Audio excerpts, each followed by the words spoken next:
Dan yang pasti serunya, ini dibantu AI. Jadi kerjaan kamu, proyek kamu akan lebih cepat. Pengerjaannya lebih cepat.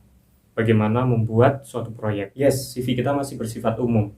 Jadi sekalipun kita apply untuk posisi quality control, assurance, R&D, research and development, CHR ataupun recruiter nggak akan bergerak hatinya buat manggil kita. Masih belum tembus gitu ya. Meskipun kita punya pengalaman yang sama dengan posisi yang sedang dibuka, yaitu QC. Masalahnya, pengalaman kita QC sebagai proyek misalkan, tapi yang dibuka, yang kita lamar, QC industri pangan. Besar kemungkinan pun kita akan skip deh. Jadi QC pangan ini kan banyak berkutat dengan mikrobiologi. Yang mana mikrobiologi ini hampir tidak pernah ditemukan di aktivitas proyek. Jelas ya? Namun beda lagi kalau memang kita posisinya yang kita lamar, yaitu QC proyek. Tapi akan lebih ampuh lagi kalau kita sertakan lampiran berupa karya atau proyek yang nyata kita lakukan sebelumnya. Ya, portofolio. Yang pasti masih relevan dengan bidang usaha perusahaan yang kita lamar. Yang mana portofolio ini nunjukin secara spesifik karya kita seperti apa. Di sini recruiter atau HR akan langsung klik sama kita. Karena kalau memang benar-benar relevan dengan posisi yang kita tuju, yang sedang dibuka, sama relevan dengan project kita di portofolio tersebut. Bang, aku kan bukan dari teknologi pangan, gak punya pengalaman, gak punya karya di bidang pangan. Gimana dong? Tenang, subscribe channel ini dulu, nanti saya kasih tahu caranya.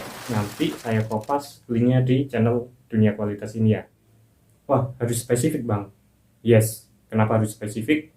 Karena simple, lowongan yang tersedia tidak banyak.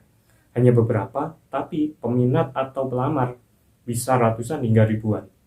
Di sisi lain, HR atau recruiter butuh waktu yang cepat, biaya yang murah, yang minim, tapi tertarget, dapat kandidat yang sesuai. Jadi salah satu cara yang paling masuk akal adalah customize karya kita dengan posisi yang sedang dilamar, yang sedang dibuka.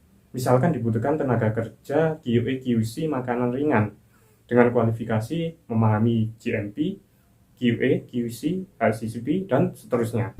Kalau itu mah aku juga punya banyak deh. Bisa aku tinggal tidur waktu webinar, gue lampirin ya. Kan sesuai dengan kualifikasi yang dibutuhkan.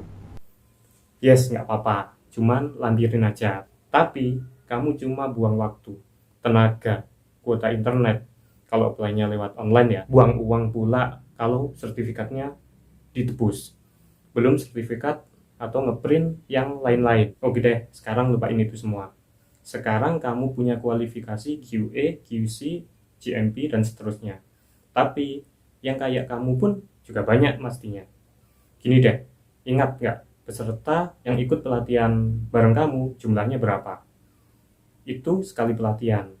Kalau sebulan ada 2 kali pelatihan, 3 pelatihan, bisa dihitung kan jumlahnya berapa? Kalau dalam 1 bulan hingga 6 bulan kemudian. Kamu akan bersaing banyak dengan berapa orang itu yang kualifikasinya mirip dengan kamu. Padahal ini masih satu yang ngadain pelatihan loh, belum yang lain ya. Oke, kalau cara yang paling masuk akal adalah customize karya kita dengan kualifikasi lowongan, tinggal lengkapin aja dengan sertifikat-sertifikat yang kamu punya, yang tadi ya, QA, QC, dan seterusnya. Dengan portofolio, karya, atau proyek kamu. Karena kamu bisa tunjukin tuh, langsung karya kamu seperti apa, dan penerapan QA, QC-nya. Namun ada beberapa hal penting yang perlu kamu masukkan ya di porto tersebut. Ada judul, rangkuman, metode, dan terakhir yaitu hasilnya. Yang mana judul dan rangkuman ini singkat aja, agar si recruiter atau HR tahu proyek kamu seperti apa, tentang apa. Nah, baru di metode dan juga hasil, ini yang paling penting bagi user. Kalau kamu mau berpeluang besar, dipanggil interview user ya, lanjutan dari interview HR. Karena di sini kamu bisa jelasin dan tunjukin sebab akibat dari suatu metode atau cara terhadap hasil dari karya kamu tadi ya. Saya misalkan begini, di suatu desa, kamu ada di suatu desa dengan komoditas apapun ya. Coba komen di bawah ya, kamu dari daerah mana, ada komoditas apa di sana. Saya misalkan kamu dari suatu desa dengan komoditas tertentu, yaitu buah. Misalkan buah belewah atau garbis ya yang kita sebut bahasa Jawanya. Kemudian kamu akan mengolah buah belewah ini menjadi suatu produk, yaitu sirup. Sepertinya kamu mau siap saingan ya sama sirup yang sering keluar di iklan TV di bulan puasa seperti ini.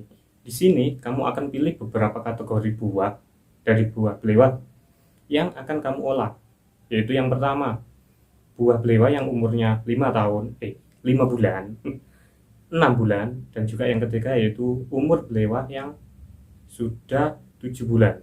Lalu ternyata sirup yang kamu olah tadi, yang kamu buat itu yang paling banyak diminati, yang paling banyak disukai adalah dari pengolahan buah belewah yang umurnya 7 bulan. Nah, inilah yang akan kamu pelajari. Apa sih penyebabnya? Apa benar cuma umur 7 bulan bisa membuat sirup tersebut disukai banyak orang? Kalau kamu sudah punya sertifikat pelatihan QA, QC, pasti akan ada alasan lain di balik semua itu. Coba buktiin. Oke, kalau kamu masih bingung juga, terus update di channel Dunia Kualitas ini dan cek link di bio nanti di channel ini, karena beberapa minggu ke depan akan ada penawaran menarik untuk kamu, untuk bisa bantu kamu mengcustomize portofolio. Dan yang pasti serunya, ini dibantu AI. Jadi kerjaan kamu, proyek kamu akan lebih cepat, pengerjaannya lebih cepat. Bagaimana membuat suatu proyek. Semoga puasa kita hari ini lancar, jadi pribadi yang lebih baik dan benar. Yang belum dipanggil interview agar cepat dipanggil. Yang masih menunggu interview, semoga diberi kabar yang terbaik juga. Nah, semoga yang sudah diterima makin mahir dalam kerjaannya dan betah. Yang belum semuanya, insya Allah jadi pengusaha yang sukses, yang justru akan merekrut karyawan yang banyak ya. Amin. Oke, salam.